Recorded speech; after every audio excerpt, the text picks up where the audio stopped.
Nadagdagan ang kalbaryo ng morning rush hour ng mga suki ng LRT Line 2 mula po Antipolo hanggang Recto. 2 oras po kasing nawala ng biyahe ng tren. Nagkaaberya raw sa kuryente ang linya. Sa tansya ng GMA Integrated News Research mula sa datos ng LRTA, nasa 135,000 ang araw-araw na sumasakay sa LRT Line 2. Ang mainit na balita hatid ni Darlene Kai. Alas 5 ng umaga dapat nagbubukas ang LRT Line 2 pero itinigil ang biyahe ng mga tren dahil sa problema sa power supply. Dismayado tuloy ang mga pasahero. Halos lahat kasi naghahabol ng oras papasok sa trabaho o eskwelahan. Nagmamadali, maliliit na kasi ako, 7 pasok ko. Ngayon wala, mag-jeep na lang siguro ako. Ang mga sasakay dapat sa Cubao Station, nagabang na lang sila ng jeep sa Aurora Boulevard. Pero punuan ang mga jeep. Pahirapan yung pagsakay kasi doon banda nag-aagawan sila ng So that's kinda frustrating sa end. Ang iba, inabot ng mahigit 1 oras bago makasakay. Masyado pong abala na malilate po ako ngayon. Sa pahayag na ipinadala ni LRTA Administrator Attorney Hernando Cabrera, nagkaroon ng technical problems kagabi ang power rectifier na katatapos lang kumpunihin noong 1 linggo. Ito yung napinsala ng sunog noong 2019. Naayos ito bandang alas 6:45 kaninang umaga. Kaya pagpatak ng alas 7, balik operasyon na ang mga tren sa LRT2. Darlene Kai, nagbabalita para sa GMA Integrated News. Nasawi ang isang babae sa Tondo, Maynila matapos masunog ang kanyang bahay kahapon. Base sa investigasyon ng mga otoridad, na-trap ang biktima sa bahay niyang gawa sa light materials. 40 minuto ang lumipas bago naapula ang apoy. Iniimbestigahan pa rin ang sanhi ng apoy. Sa Pandacan naman, sa sidewalk na nagpalipas ng magdamag ang ilang nasunugan doon kahapon. Karamihan sa kanila halos walang naisalba at wala na ring babalik ang bahay. Merong ibang bahay na may natirapang pader kaya doon pumuesto ang ilan. Namahagi ng mga kumot at banig ang Manila LGU at ang DSWD. Inaayos na rin ng LGU ang listahan ng mga nasunugan para mabigyan sila ng tulong pinansyal. Patuloy ang investigasyon sa pinagmulan ng apoy.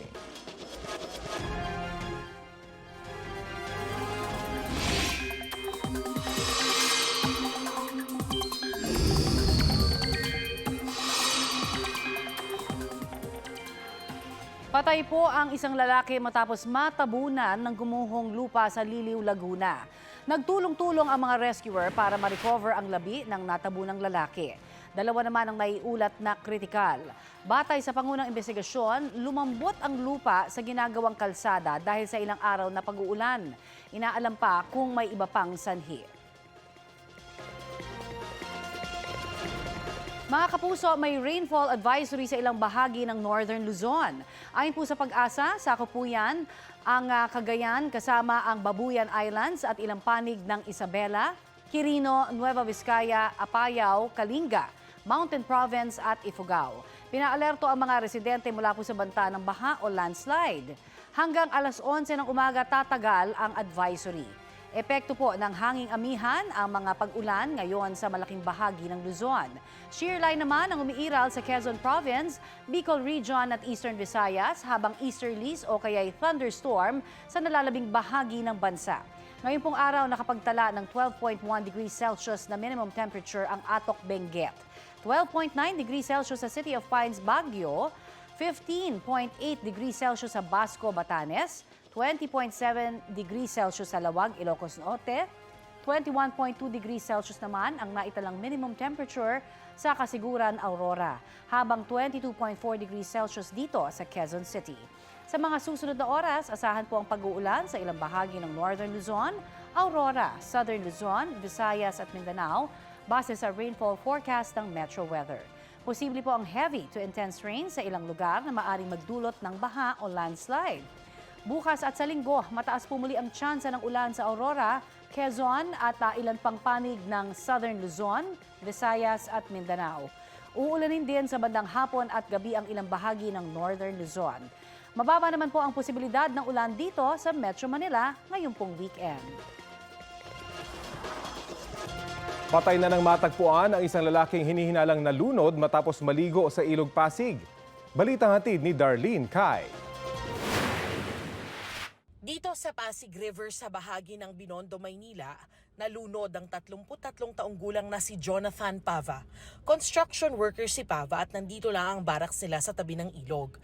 Kwento ng kanyang pinsan at katrabaho na si Rogin, nagiinuman sila nang magyaya si Jonathan na maligo sa ilog.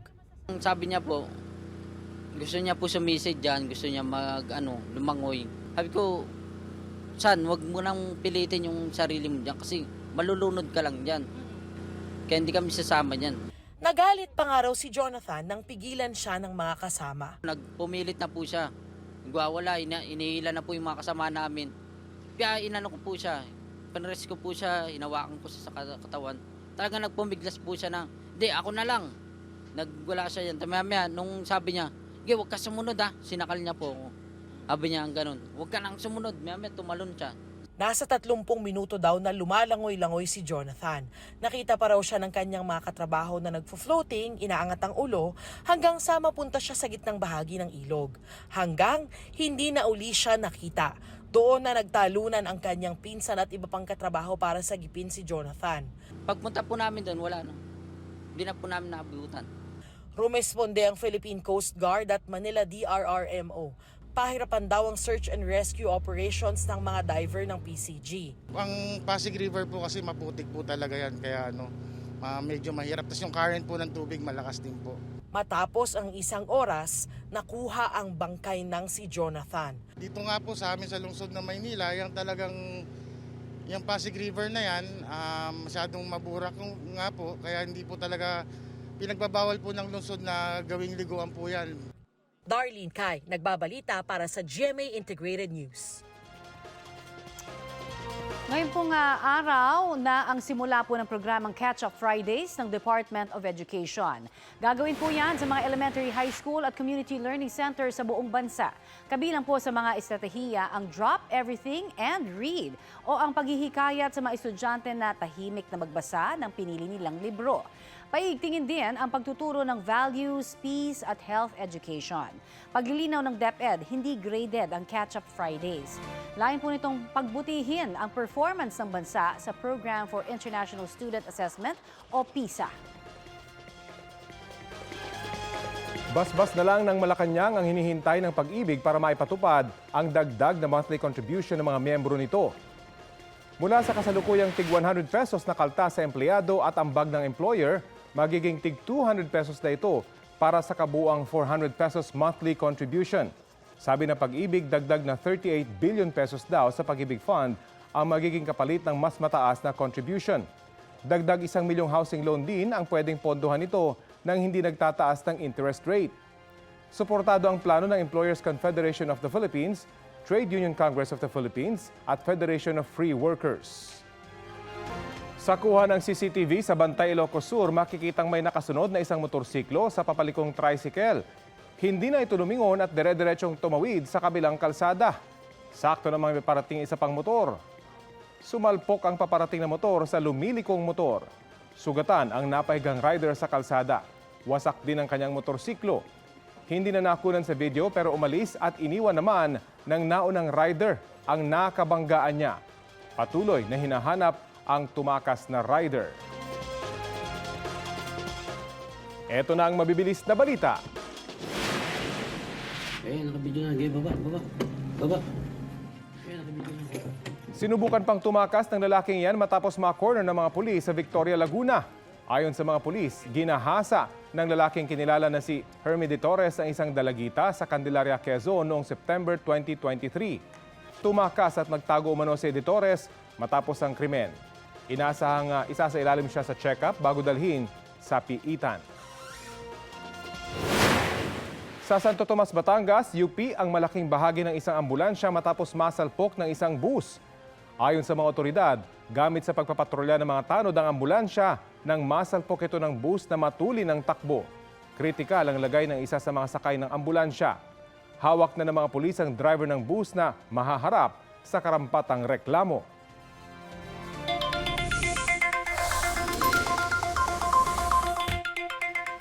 Nilinaw Nilinaw ni Agriculture Secretary Francisco Tiu Laurel Jr. na hindi sila magpapatupad ng suggested retail price sa bigas. Kasunod po yan ang naging pahayag ni Assistant Secretary Arnel de Mesa na nakikipag-ugnayan na sila sa mga industry players at stakeholders kaugnay sa hakbang.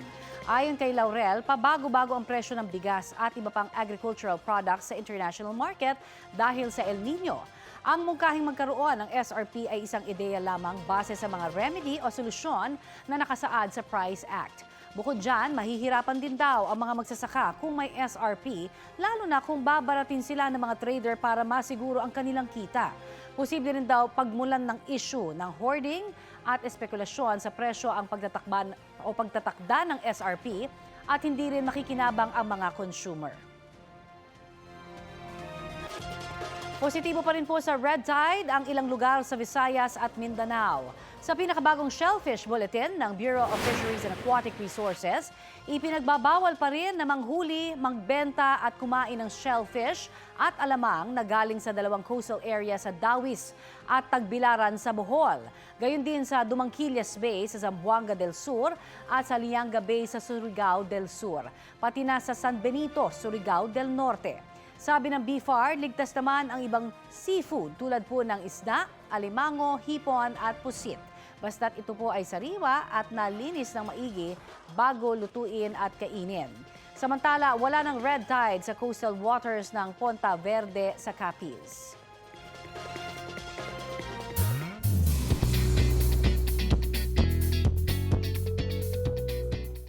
Bukod sa pagiging tagapagtanggol sa Black Rider, kasama na rin si Ruru Madrid bilang anti-piracy ambassador ng Kapuso Network.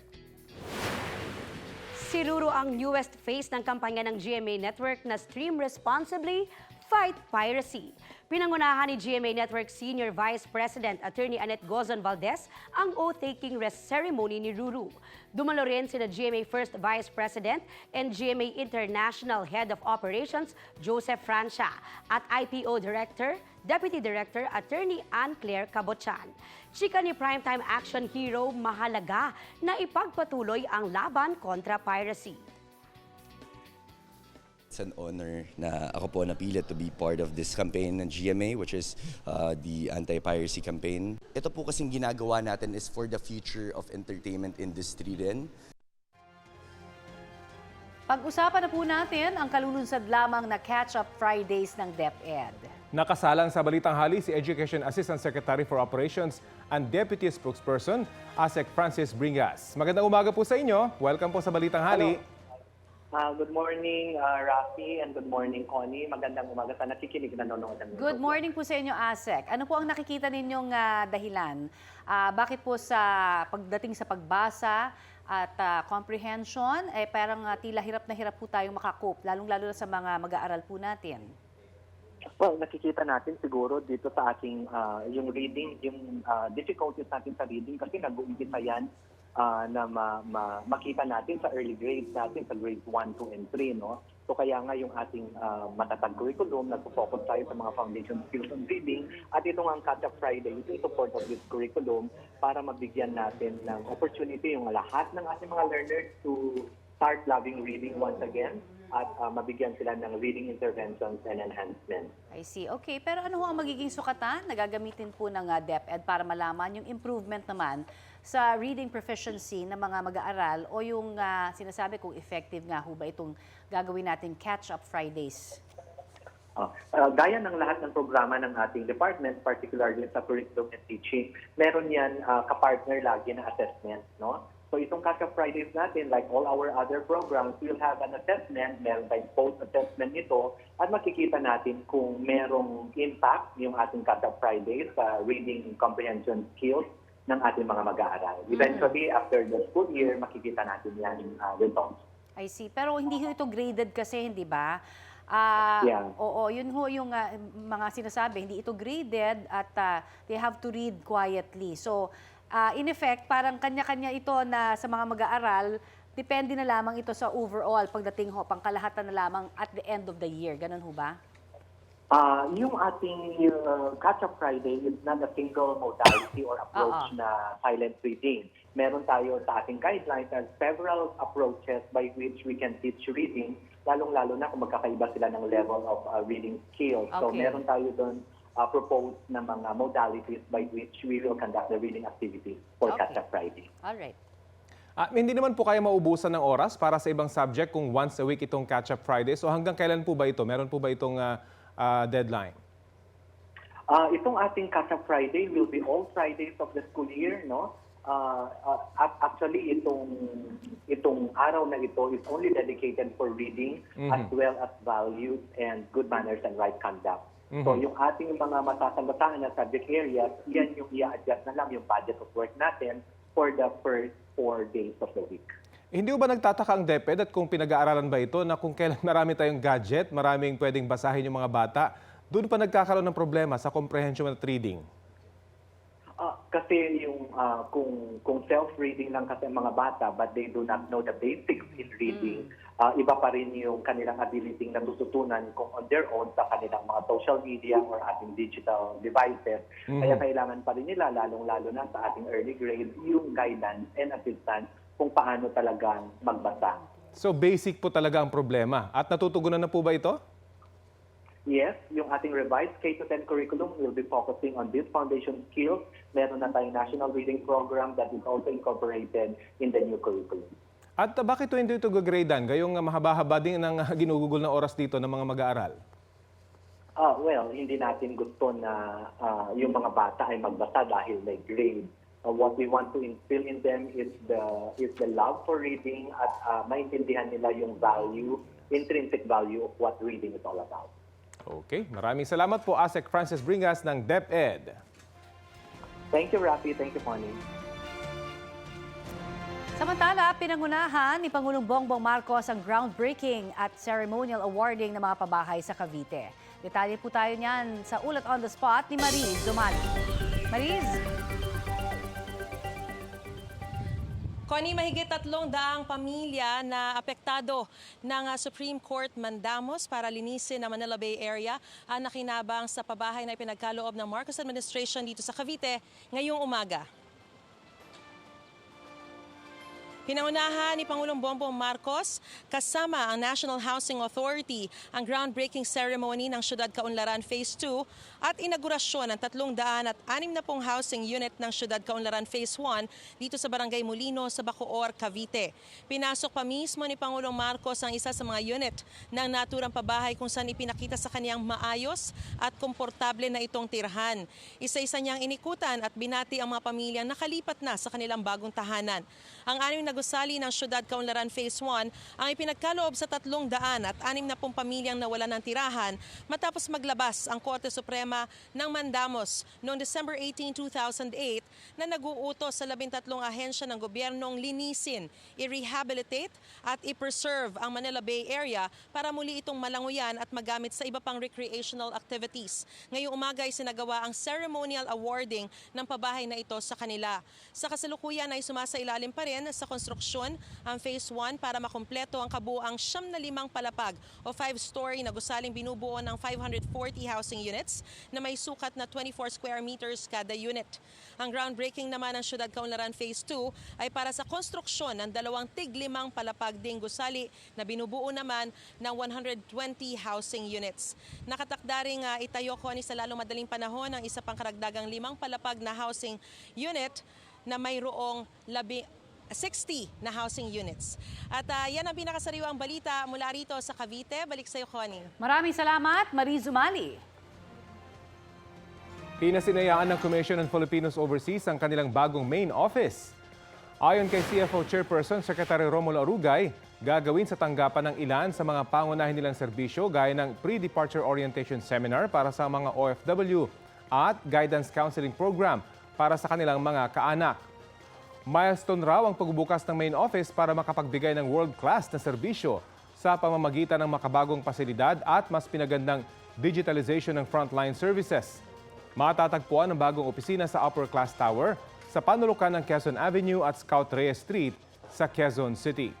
Sa Lunes na magsisimula ang operasyon doon at matitigil na ang operasyon sa lumang opisina ng CFO sa Quirino Avenue sa Maynila. Inihagis, sinipa at ginawang punching bag ang isang kambing sa San Quintin Abra. Mismong ang isa sa 3 suspect pa ang kumukuha ng video. Ipinost at ikinalat ito sa social media hanggang sa makarating sa tagapag-alaga ng kambing na si Myra Abellan. Dito niya nadiskubre kung bakit nangihina ang alaga niyang kambing na buntis pa man din. Umamin ng mga suspect sa ginawang pananakit. Lasing daw sila, kaya nila ito nagawa. Kung hindi maayos sa kanilang barangay ang reklamo, posibleng maharap ang 3 sa reklamong paglabag sa Animal Welfare Act. Arestado ang isang Chinese na sangkot umano sa pagdukot at pagpatay sa mga empleyado ng Pogo. Balitang hatid ni John Consulta.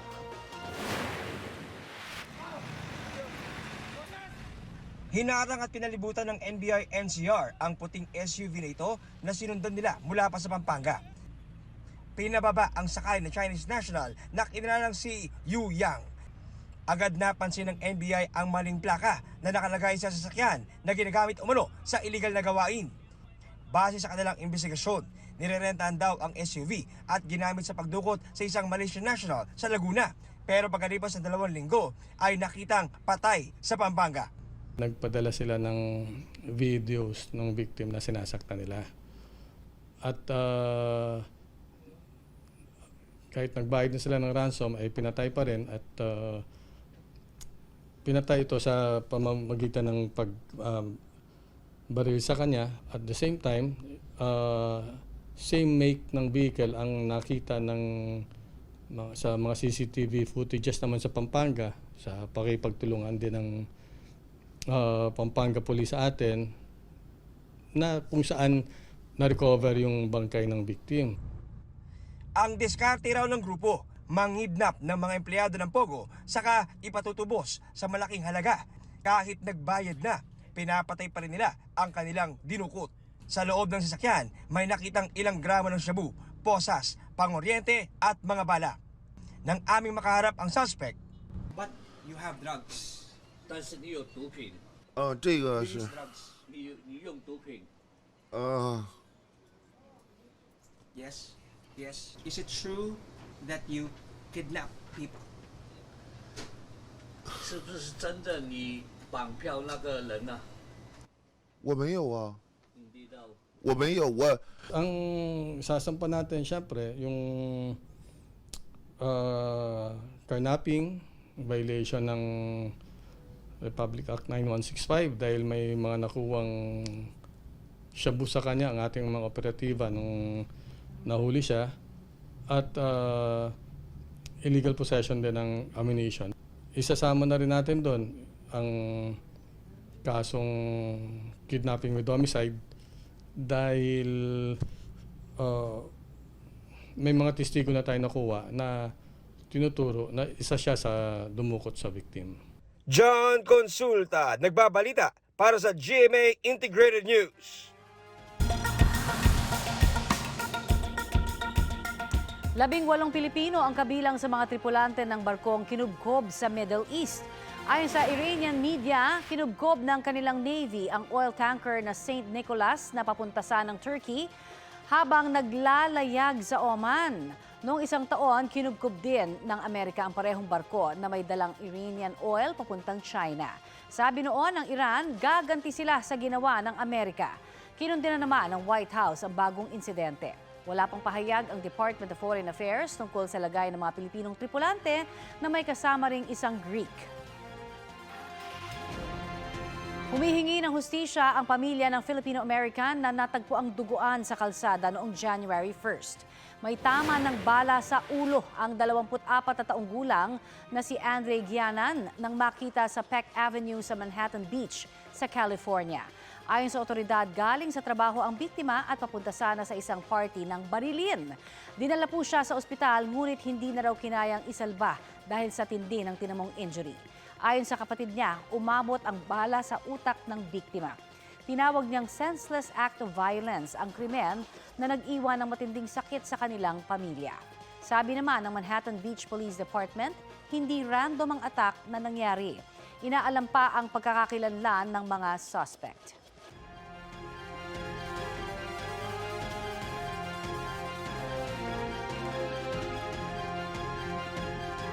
Dahil nga sa malamig na temperatura sa Atok, Benguet, tinamaan ng andap o frost ang ilang taniman ng gulay. Nabalot na ng yelo ang ilang repolyo at iba pang dahon. Dismayado raw ang ilang magsasaka dahil lalong babagsak ang presyo ng mga paninda nila dahil bumaba ang kalidad ng mga gulay. Dagdag pahirap daw yan sa kanila lalo na't itinatapon o ipinamimigay na lang ang iba nilang paninda dahil sa oversupply sa Benguet. Maarangkada na ang mga aktibidad sa Cebu City para po sa kapistahan ng Senyor Santo Niño. At may ulat on the spot si Alan Domingo ng GMA Regional TV Balitang Bisdak. Alan! Viva Senyor Connie, ikalawang araw ngayon ng 9-day novena sa kapistahan ng Senyor Santo Niño de Cebu kung saan mayroong 10 hanggang 11 misa na idinaraos sa Basilica Minori del Santo Niño. Ayon sa mga pari at pulisya, matiwasay at mapayapa ang pagbubukas ng taunang 9-day novena kahapon na sinimulan sa Walk with Jesus sa tansya ng pulisya, abot sa 200,000 ka mga debuto ang lumahok sa Walk with Jesus kahapon ng madaling araw. Sa nagpapatuloy na nominaryo, paalala ng otoridad sa mga papasok sa basilika na mahigpit na ipinagbabawal ang pagdadala ng backpack. Kahapon, may ilang debuto ang hindi pinayagang makapasok sa basilika dahil sa dala nilang backpack. Samantala, alas 3 mamaya hapon naman, formal na bubuksan ang cultural activities na magtatapos sa Sinulog Grand Mardi Gras sa January 21. Katulad sa mga nagdaang taon, magsasagawa ng launching parade. Magsisimula yan sa Osmeña Boulevard papunta sa Cebu City Sports Center at dito gagawin ang kick-off ng cultural activities na may timang sinulog sa Sugbo, Philippines 2024. Dahil sa inasahang pagdagsa ng publiko, pinaigting ng seguridad ang ipapatupad ng PNP, AFP at ibang force multipliers. Para sa kabuuang selebrasyon, nakadeploy na ang 3,500 na police at iba pang miyembro ng law enforcement agencies. Samantala, bukas naman, January 13, isasagawa ang advance performance ng contingents mula sa iba't ibang barangay sa Cebu City sa sinulog sa kabataan sa Dakbayan. At sa linggo, January 14, masaksihan ang sinulog sa lalawigan kung saan magpapaksiklaban ang contingents mula sa iba't ibang lungsod at bayan ng Cebu. Kuni, bunsod sa kaliwat kanan aktibidad sa sinulog o sa kapistahan ng Senyor Santo Niño, panawagan ng otoridad sa publiko na mag-ingat at hindi magdala ng mga mamahaling bagay at sundin ang mga protokol para maiwasan ang mga problema. Connie. Maraming salamat, Alan Domingo ng GMA Regional TV Balitang Bisdak.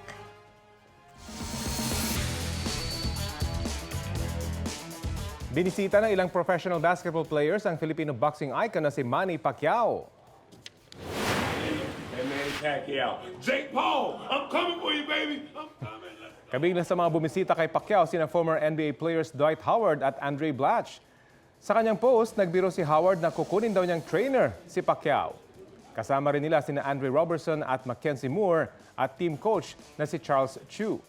Dadalhin nila ang bandera ng Pilipinas para sa strong group sa Dubai International Championship ngayong buwan. Bagong taon, kaya tiyak na bagong adventures din ang hanap ng mga mahihilig dyan magbakasyon. At sino pa nga ba ang the best sa usapang yan?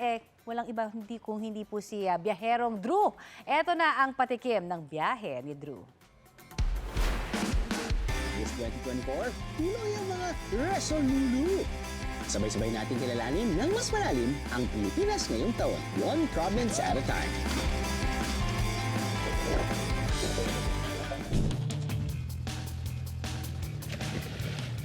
Simulan natin dito kung saan matitikman ang kakaibang pagkain tulad ito.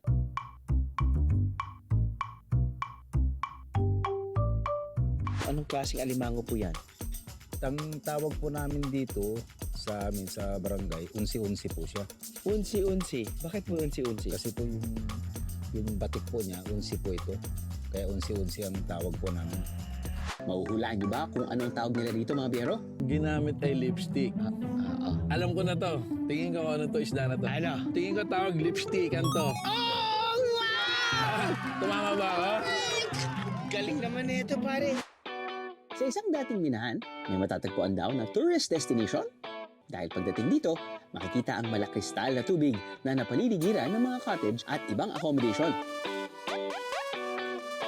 Bihira na manggagaling sa sa akin kapag meron akong gustong puntahan na hindi pa napupuntahan. And I think yung Coto Mines was one of that location on my list. And it just did not disappoint for sure. Para sa isang hindi malilimutang biyahe sa simula ng taon, tara let's at tuklasin ang the best ng Zambales.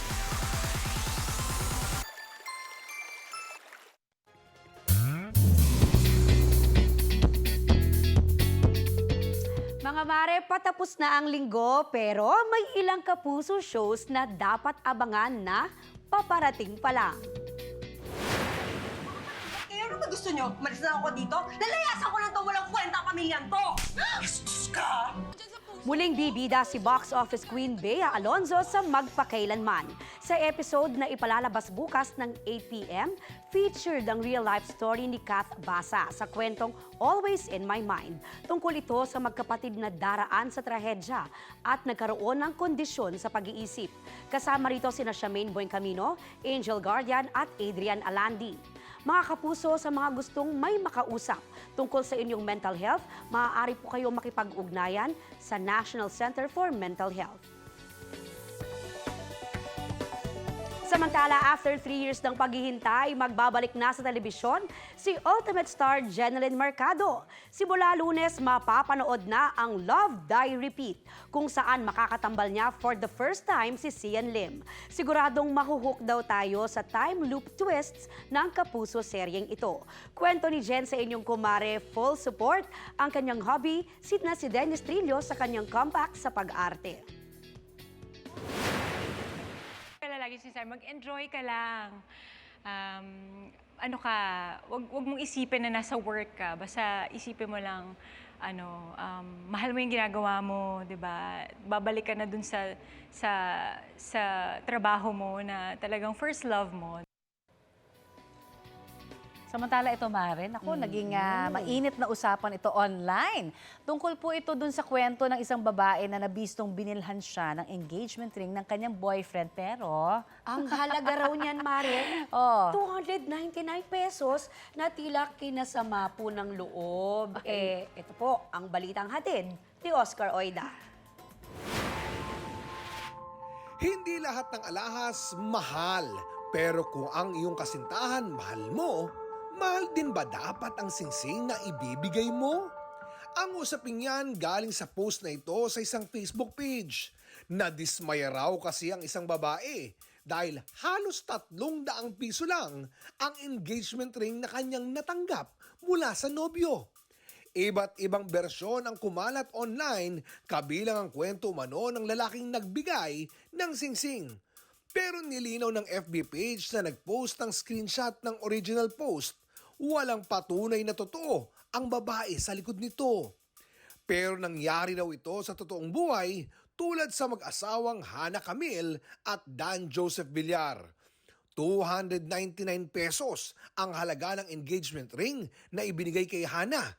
Pero para sa kanya, walang katumbas na halagang paghingi sa kanyang kamay para pakasalan. The reality is you don't need to go broke finding the perfect ring. Don't feel pressured into spending more than you're willing to be.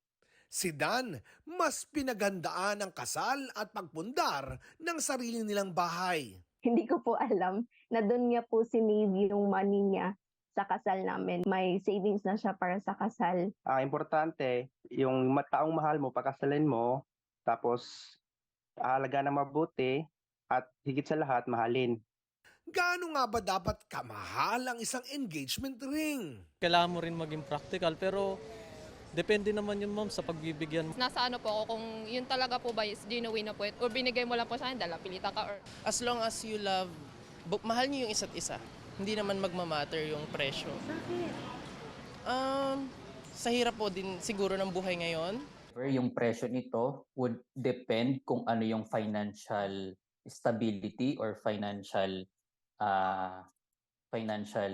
standing ng couple na yon. Definitely, kung hindi naman ganun ka-stable yung finances nila, hindi mo naman kailanganin ng mahal na engagement ring, no? para iparamdam mo yung pagmamahal mo doon. Ang marriage counselor na si Jocelyn Laverinto, sinabing valid ang pagkadismaya ng ilan sa murang engagement ring, lalo't malaking parte ng kanilang buhay ang nagbigay nito. Engagement ring is a symbol of commitment. Lalo na sa mga Pinoy, it's a pride for a woman to receive expensive ring. Ang ikakasal na sina Pia Salvacion at Martin Dominic, may kamahalan ang engagement ring dahil para kay Dominic, investment na may tuturing ang singsing. Ano yung gusto nyong laki or liit ng kasal nyo, na magiging bahay nyo, na magiging kotse nyo. But at the end of the day, nagdi-decide kayo together. Nagdi-decide kayo as a couple. At dapat in agreement kayo sa lahat ng movement niyo kasi couple na kayo eh. Oscar Oida, nagbabalita para sa GMA Integrated News. Biglang bumulusok ang bus na yan sa Scotland. Maya-maya, nagpaikot-ikot yan hanggang sa bumangga sa nakaparadang sasakyan. Base sa investigasyon, nagyayelo ang kalsada kaya nawalan ng kontrol ang driver. Walang sakay ng mga estudyante ang school bus nang maaksidente. Ligtas naman ang driver. Balik po tayo sa mga balita dito sa bansa. Inaasahan ngayong araw ang panunumpa ni House Deputy Speaker Ralph Recto bilang bagong Finance Secretary. Papalitan po ni Recto si Finance Secretary Benjamin Diokno.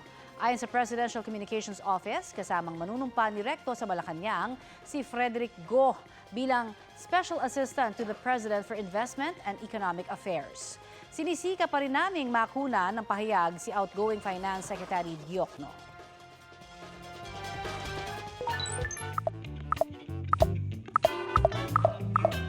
Mga kapuso, parang wala nang pinipiling oras ang traffic lalo na sa Metro Manila. At tila sumasang-ayon dyan ang resulta na isang pag-aaral na ang Metro Manila raw ang nangunguna sa may pinakamabagal na travel time. Balitang hatid ni James Agustin. Madaling araw pa lang bumabiyahe na si Walter mula Malabon dahil ang trabaho niya ay sa Makati City pa. Kung minsan tumatagal daw na mahigit 1 oras ang kanyang biyahe. Para hindi pumalit kasi malayo yung pasok ko eh. Tsaka yung traffic din, iwasan mo ng pagtanghali niya. Ilan po ba sakay kayo? 2 sakay po. Kahit saan pong lugar dito sa Metro Manila, traffic talaga. Pagdating sa trabaho, traffic din ang kinakaharap niya bilang pahinante ng truck. Kadalasan alas 10 ng gabi na raw siya nakakauwi sa kanyang pamilya. Ang security guard na si Randy alas 4 pa lang na madaling araw bumabiyahe na rin. Mula kasi sa Caloocan ay 2 sakay pa siya ng jeep patungong Pasay. Pagka rush hour, ramdam talaga. Maaga naman po ang pasok ko kaya hindi ko inaabutan yung traffic. Tapos pag out naman, LRT ang sinasakyan. Ang mga driver ng pampublikong transportasyon, ramdam na ramdam daw ang lalong lumalalang traffic sa Metro Manila. Iisang nakikita nilang dahilan. Padagdag ng padagdag yung sasakyan, hindi naman nababawasan yung sasakyan. Dapat, bawasan nila yung mga bulok, dapat durugin na. Sobra na po talagang dami ang sasakyan natin. Wala kasi tayong peace out eh. Hindi naman tayo nababawasan ng sasakyan. Padagdag na padagdag. Ramdam din po namin pero may time din na medyo nakakasingit-singit sa mga gilid-gilid, mga ganun. Pero talagang pag rush hour po talaga talagang sobrang traffic po talaga. Umaayon yan sa resulta ng pag-aaral ng TomTom, isang Dutch Navigation and Digital Mapping Group, kung saan nangunguna ang Metro Manila sa may pinakamabagal na travel time sa 387 metro area sa iba't ibang bansa. Tumatagal daw ng 25 minutes at 30 seconds para makausad ang sasakyan ng 10 kilometro. Malaki raw ang epekto niyan, lalo na sa kabuhayan ng ating mga kababayan. Bawas kita po. Paano ang diskarte na ginagawa niya? Papila-pila na lang po, pagtsatsaga na lang po. Alis, kahit paano may sinusobra. James Agustin, nagbabalita para sa GMA Integrated News. Nako, ang hirap po talagang tansyahin, di ba? Minsan, ng biyahe natin dahil po sa traffic sa mga kalsada sa Metro Manila. Kaya ang tanong natin, ano kaya ang diskarte ng ilan para makaiwas sila sa traffic? Para daw kay Elvis John Valderrama, aagahan niya raw ang pag-alis at ihahanda ang mga pamasahe para hindi maipit sa traffic at rush hour. Si Earl Lechadores naman, magfe-ferry na lang daw sa Pasig River para iwas traffic. Ayun, pwede nga naman yan, ano? Oo. Kung nasa ruta ng ferry yung pupuntahan po natin. Oh, most likely magko-commute ka pa rin by Yes, land. Ang sabi oo. naman ni Ralph Enrique, much better daw mag-commute, pwede ka pang matulog. Pero yun nga, kung makakatulog ka, huwag ka lang lalagpas doon sa bababaan mo. Yun ha? na nga. At saka Kaya lang iwas din sa mga, alam mo na, malilikot ang kamay. Oo, kaya lang minsan kapag short yung biyahe, paano ka makakatulog? Hindi mo matansya kasi Oo. bumibilis minsan eh. Tama, Minsan tama. naman mabagal, so pwede ka nga matulog. Pero kung paano kung bumilis? Tsaka, yun lang. Dapat yun may nga. manggising sa'yo. No? Dapat may kasama ka.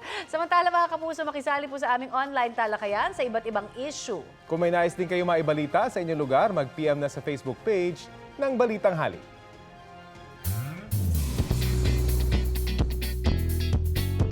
The Philippines is Taylor Swift Nation. Kaya para sa mga Swiftie University student, bakit hindi raw pag-aralan ang American pop star? Yan ang bagong course offering ng UP Diliman sa paparating na second semester. Entitled Celebrity Studies, Taylor Swift in Focus. Magiging elective ito sa ilalim ng BA Broadcast Media Arts and Studies ng College of Mass Communication. Ayon sa magtuturo nito na si Associate Professor Cherish Eileen Brillion, tatalakayin sa klase ang conception, construction at performance ni Taylor bilang celebrity. Pati kung paanong nagiging instrumento si Tay-Tay para maipaliwanag ang ugnayan ng mga Filipino at ng media sa class, politics, gender, and race. Nauna nang nag-alok ng Taylor Swift subject ang ilang sikat na universities abroad gaya ng Stanford, NYU at Harvard. So mga Swiftie kong kumare, mag-e-enroll ba kayo? Mga kapuso, may inaasahang paggalaw sa presyo ng mga produktong petrolyo sa susunod na linggo.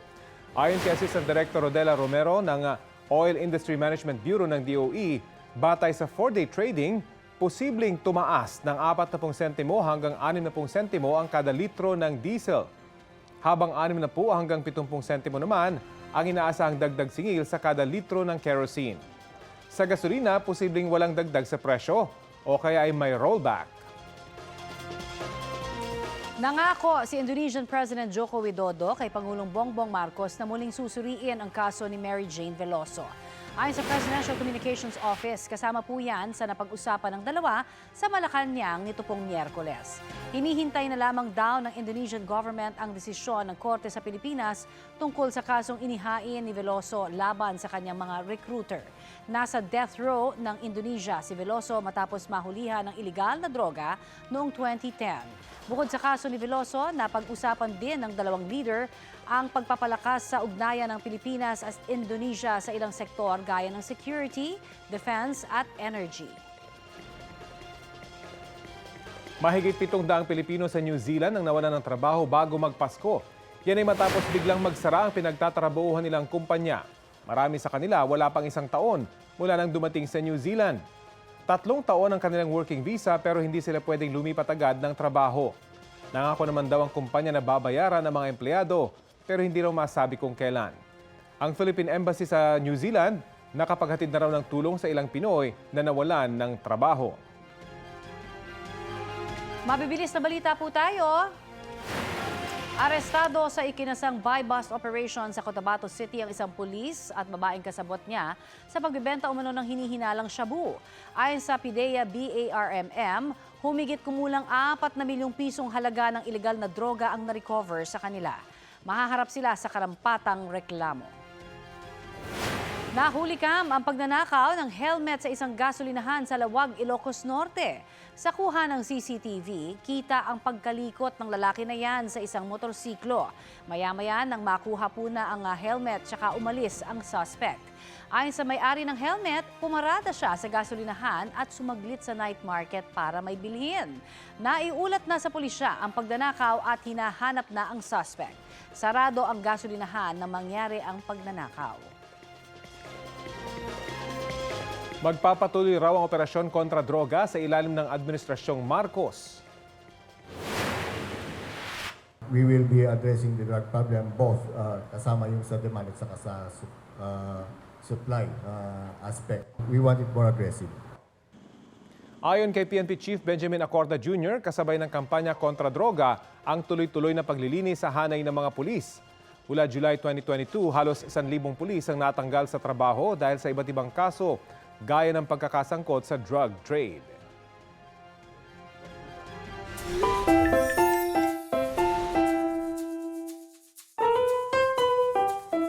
Marami sa mga Pinoy, pamilya na ang turing sa mga alaga nilang hayop. Pero ang isang fur mom sa San Jose del Monte, Bulacan, may ka-share na raw ngayon sa pagbibigay ng pagmamahal sa kanyang aso. O kasi ang fur baby niyang Max best friend, best buddy na rin ng batang kapitbahay. Wow! Cute. Kwento ng pet owner na si Monica Isabel, madalas daw mapansin ng 8-year-old na si Yuri ang alaga niyang golden retriever na si Trexie. Nagtatanong daw lagi ang friendly neighbor kung pwede niyang makalaro ang aso. One day, isang araw, pinayagan daw ni Monica na mag-bonding ang dalawa. Doon na nagsimula ang awesome na relationship ng bata at ng aso. At ngayon, pamilya na rin daw ang turing nila kay Yuri. Kasama na rin po nila ang bata sa kanilang adventure trips, mapa-beach man yan o kaya hiking. Ang ilang moments nila together, may milyong-milyong views na sa TikTok. Talaga namang trending! Kakatuwa Galing, naman. Napansin din ng aso yung bata, I'm sure. Of course. Minsan, di ba, kailangan daw parehong-pareho yung personality Correct. para magtugma. At ito po ang Balitang Hali. Bahagi kami ng mas malaking misyon. Ako po si Connie Sison. Rafi Tima po. Kasama niyo rin po ako, Aubrey Carampel. Para sa mas malawak na paglilingkod sa bayan. Mula sa GMA Integrated News, ang News Authority ng Filipino. Kapuso, para sa mga maiinit na balita, mag-subscribe sa GMA Integrated News sa YouTube. Sa mga kapuso naman abroad, subaybayan nyo kami sa GMA Pinoy TV at sa www.gmanews.tv. Thank you.